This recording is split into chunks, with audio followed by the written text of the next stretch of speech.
Tapi yang kita utamakan adalah akses nelayan dulu. Akses nelayan bisa melaut dengan mudah.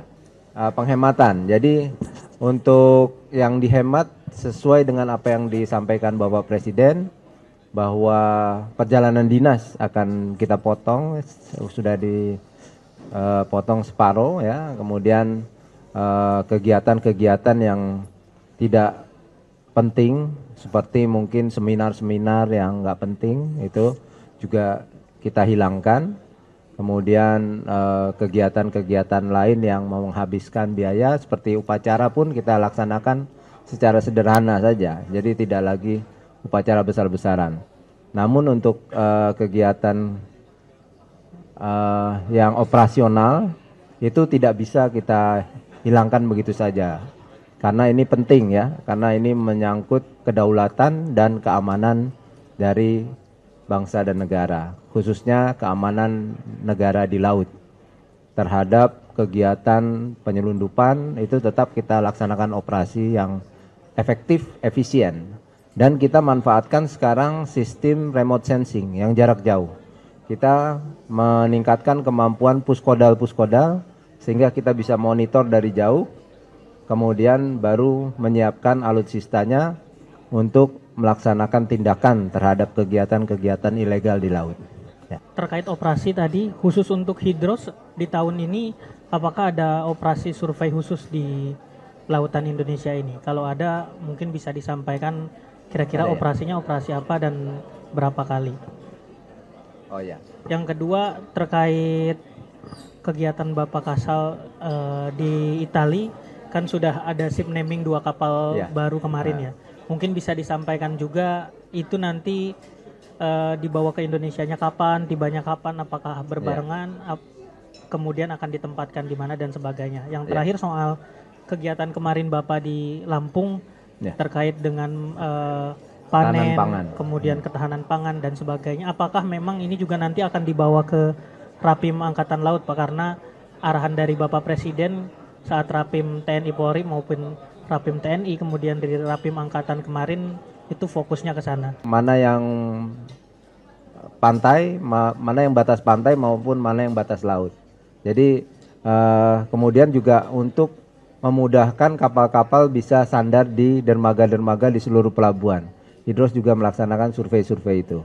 Begitu pula Hidros juga melaksanakan pemetaan terhadap alur-alur sempit ya, yang mungkin berbahaya. Itu dilaksanakan, tapi fokusnya untuk tahun 2025 ini dilaksanakan di Indonesia Timur. Ya. Kemudian untuk yang kedua, kapal PPA sudah dilaksanakan ship naming, pemberian nama untuk 2 kapal itu adalah menjadi KRI Brawijaya dan KRI Prabu Siliwangi. Kemudian untuk KRI Brawijaya akan ditempatkan di Armada 2, tapi operasinya bisa sampai ke Armada 3, mendukung keamanan di laut Papua ya, di sekitar Papua. Kemudian untuk Prabu Siliwangi sesuai namanya dia akan di wilayah Indonesia Barat. Ya, jadi dia mengamankan perairan di wilayah barat termasuk sampai ke Laut Cina Selatan. Gitu kira-kira. Jadi awak kita akan diberangkatkan mungkin awal Maret ya, untuk pengawaknya. Tapi Satgas sudah ada di sana ya. Sekarang sudah mulai menyiapkan semua software untuk kapal tersebut.